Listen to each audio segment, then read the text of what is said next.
Assalamualaikum warahmatullahi wabarakatuh. Selamat pagi, apa kabarnya teman-teman, sahabat-sahabat? Saya doakan semoga semua selalu dalam lindungan Tuhan Allah Subhanahu wa Ta'ala.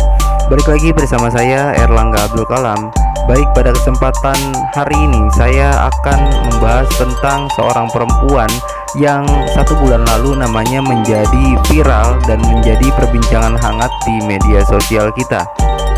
Tentu saat teman-teman, sahabat-sahabat semua mendengar namanya tidak lagi asing di telinga kita. Kalau teman-teman, sahabat-sahabat belum kenal, baik kita perkenalan dulu. Saya akan bacakan biografinya secara singkat ya. Nama Siti Fadila Supari, tempat tanggal lahirnya Surakarta 6 November 1949. Sampai dengan saat ini Ibu Siti Fadila Supari berusia genap 70 tahun. Pendidikan Siti Fadila Supari adalah SMA 1 Surakarta. Lalu ia melanjutkan studinya ke Universitas Gadjah Mada Yogyakarta. Ia meraih gelar sarjananya di UGM pada tahun 1972. Kemudian ia melanjutkan kembali studinya ke Universitas Indonesia dan meraih gelar Master S2 Penyakit Jantung dan Pembuluh Darah tahun 1987. Tak puas sampai di situ, ia kembali melanjutkan program studinya di tempat yang sama, Universitas Indonesia, dan meraih gelar Doktor S3-nya di Universitas Indonesia. Setelah ia mendapatkan gelar doktornya di Universitas Indonesia, Siti Fadila Supari menjadi dosen Fakultas Kesehatan Masyarakat Universitas Indonesia, dosen tamu pascasarjana jurusan Epidemiologi Universitas Indonesia, dan pengajar Departemen Jantung Pembuluh Darah Fakultas Ilmu Kesehatan Universitas Indonesia. Adapun jabatan Siti Fadila Supari adalah ahli jantung di Rumah Sakit Jantung Harapan Kita selama 25 tahun. Kemudian menjadi Kepala Penelitian Yayasan Jantung Indonesia dan Kepala Pusat Penelitian Rumah Sakit Jantung Harapan Kita. Itu sedikitnya biografi dari Ibu Siti Fadila. Baik, sekarang saya akan memaparkan fakta-fakta Siti Fadila Supari. Fakta pertama, Siti Fadila Supari merupakan ahli jantung. Berdasarkan track record studi yang diambil pada saat ia kuliah, tentu ahli jantung sudah bukan menjadi satu hal yang berbeda, karena ini sesuai dengan jurusan yang diambil pada saat ia kuliah. Fakta kedua, Siti Fadila Supari adalah mantan Menteri Kesehatan di era Susilo Bambang Yudhoyono.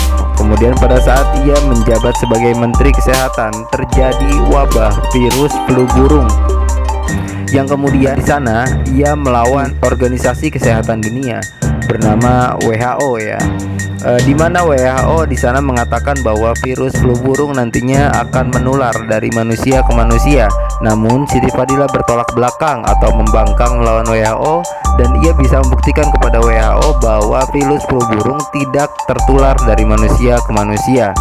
Kemudian fakta ketiga, Siti Fadila Supari menjabat sebagai anggota Dewan Pertimbangan Presiden dari 25 Januari 2010 hingga 20 Oktober 2014. Kemudian ia menulis buku Saatnya Dunia Berubah, Tangan Tuhan di Balik Virus Flu Burung.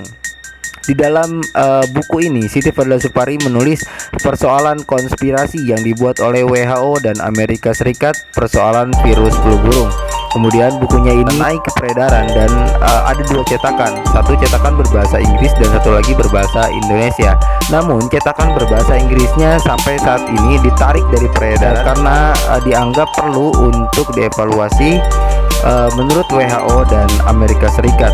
Tapi sahabat-sahabat, teman-teman semua, jangan khawatir karena buku berbahasa Indonesianya itu masih bisa teman-teman cari di Gramedia dan toko-toko online sebagainya. Sampai saat ini sudah sampai pada catatan keempat.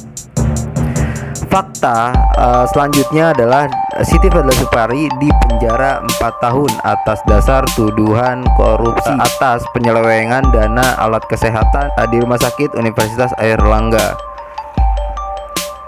Tapi pada saat ia diwawancarai oleh Deddy Corbuzier pada saat itu, yang kemudian juga diunggah videonya di channel YouTube Deddy Corbuzier, ia tidak mengatakan bahwa ia melakukan demikian.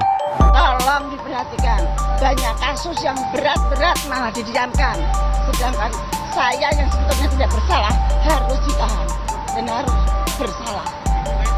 Bu, kenapa Bu tidak adil begitu seperti ini? Tidak adil, saya itu dituduh menerima tapi tidak ada yang dituduh memberi. Ini betul-betul kriminalisasi, dan teman-teman media, janganlah kasus saya ini untuk menutupi kasus yang lebih besar. Bisa jadi ini juga bagian dari konspirasi yang kemudian Siti Fadila Supari endingnya harus tinggal di dalam jeruji karena membangkang melawan WHO. Kemudian fakta terakhir dari Siti Fadila Supari adalah persoalan konspirasi corona.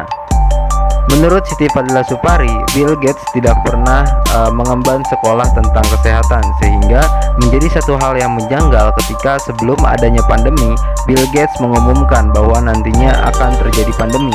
Dan anehnya lagi, Bill Gates di setiap ada pandemi selalu mempersiapkan untuk vaksin dari virusnya. Itu sangat menjanggal menurut Siti Fadila, sehingga ia meyakini betul bahwa corona juga bagian dari konspirasi. Oke, itu aja teman-teman, sahabat-sahabat semuanya. Semoga bisa menggali lebih jauh dan bisa mengetahui kebenaran dari semua ini. Oke, itu aja. Semoga semua selalu dalam keadaan sehat walafiat. Unzur makola wala tandur mankola. Wallahul muwafiq ila aqwamit thoriq. Assalamualaikum warahmatullahi wabarakatuh.